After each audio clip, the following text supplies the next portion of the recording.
Hi there everyone, and welcome to another episode on the channel. Thank you very much for stopping by.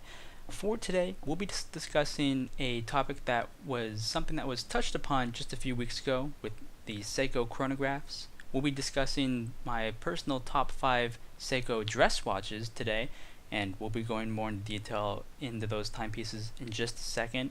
But to get out of the way, for a wristwatch check, I am wearing the Mr. Jones Flying Scotsman. It is kind of an interesting watch. I'll be sure to go over this timepiece in the future when I do a full in-depth review about it, but that's what I'm wearing for today.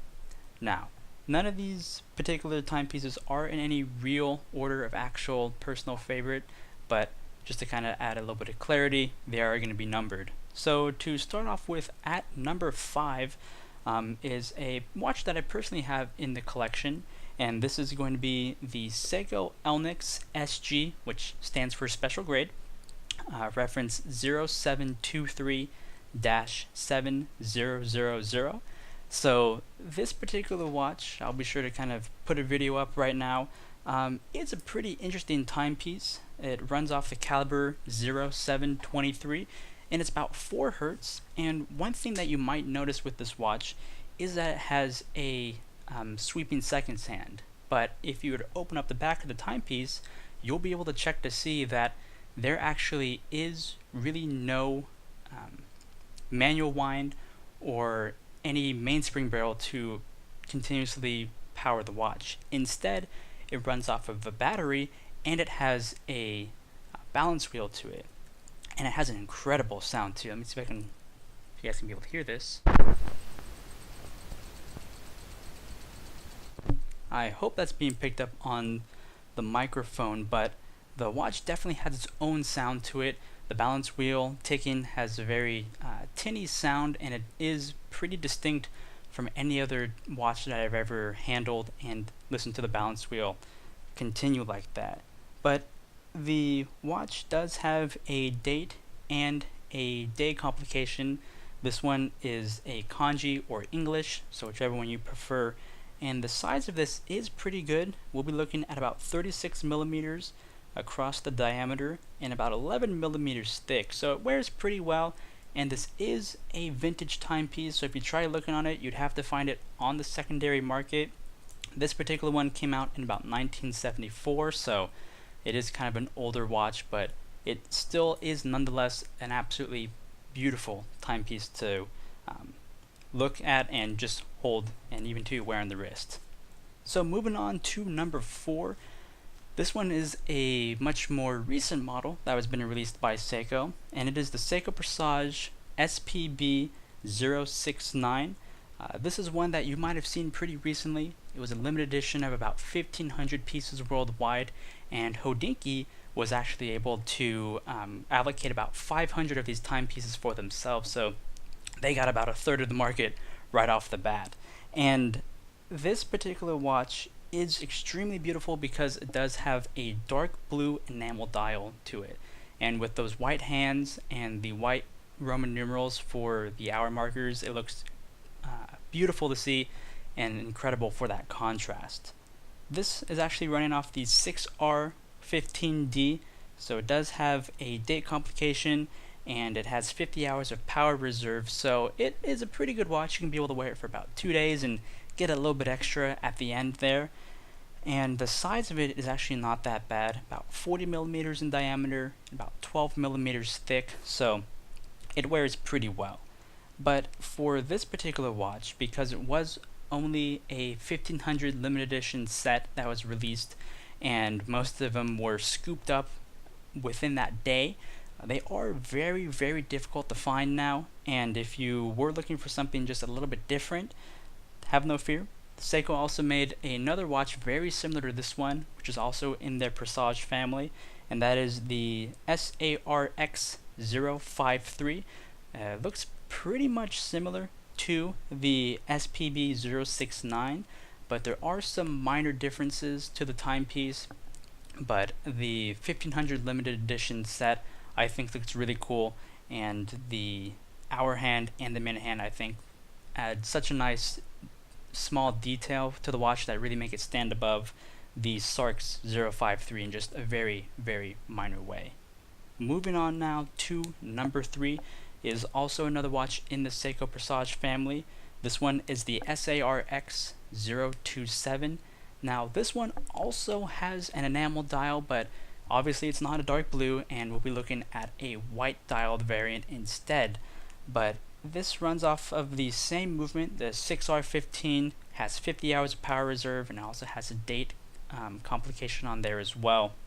So it does come in handy like that.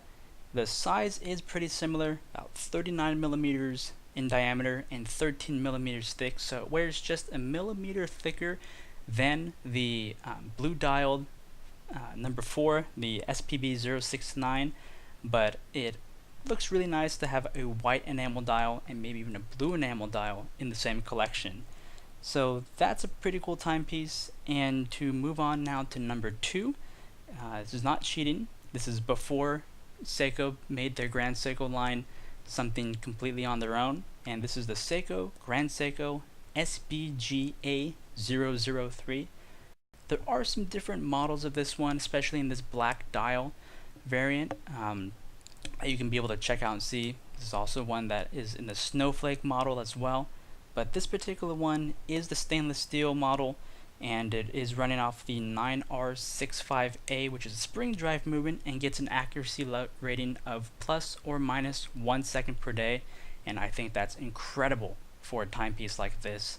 If you aren't too familiar with the spring drive technology, I do recommend doing some research on it, because it's incredible innovation that Seiko has produced for these watches, and it's just fantastic to see that there's still innovation going on in the watch industry for timepieces like this, especially for watches coming right out of Japan.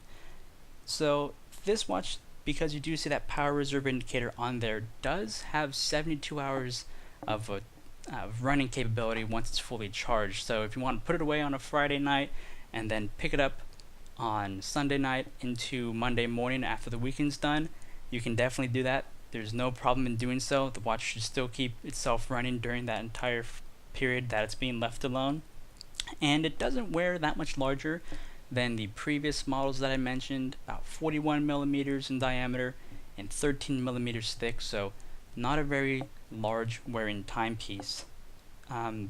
The water resistance ratings for this watch and for the 2 previous ones, and also number 1, is 100 meters, which I think is really great to have on a dress piece. So 100 meters for all these watches is a great rating to have, and it's a pretty versatile rating that you can be able to go and take it around, do what you need to do with it, and is much better than 50 or 30 meters.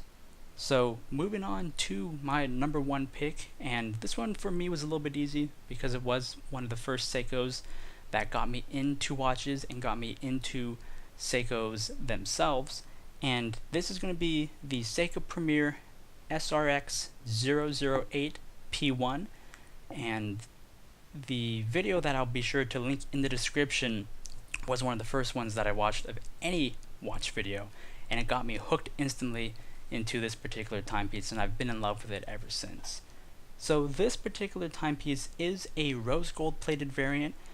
There are some different models of it. If you don't like the rose gold, then it always has a yellow gold plated variant, or it even has a basic stainless steel with a stainless steel clasp for it as well, as opposed to this calfskin strap.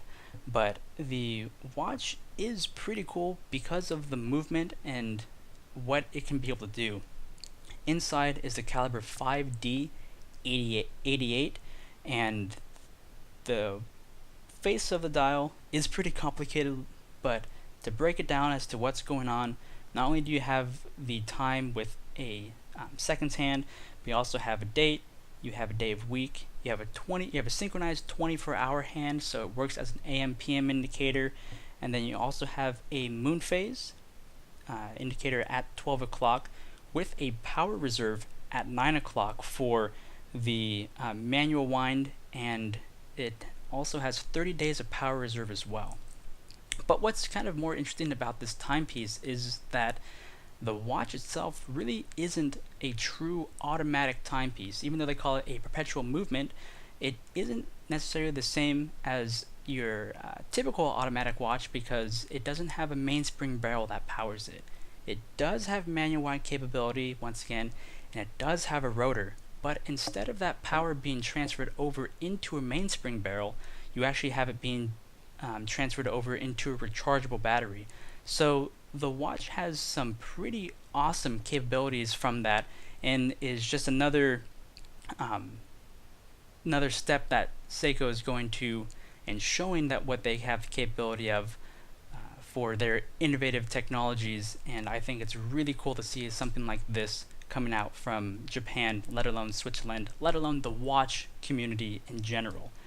But the size of it is pretty similar to the other ones, about 40 millimeters in diameter and 13 millimeters thick. So if you do like wearing smaller watches, then unfortunately not many of these options are better. Perhaps the Seiko Elnix is a better option for you at about 36 millimeters, but the watches themselves for dress watches should typically be on the little bit of a smaller side, but these are some pretty smart watches to say the least, because they have some pretty cool innovative technologies or some pretty interesting features that make them stand out against many other watches, and they do definitely punch higher than what their price points are at. So I do thank you very much for checking out this video.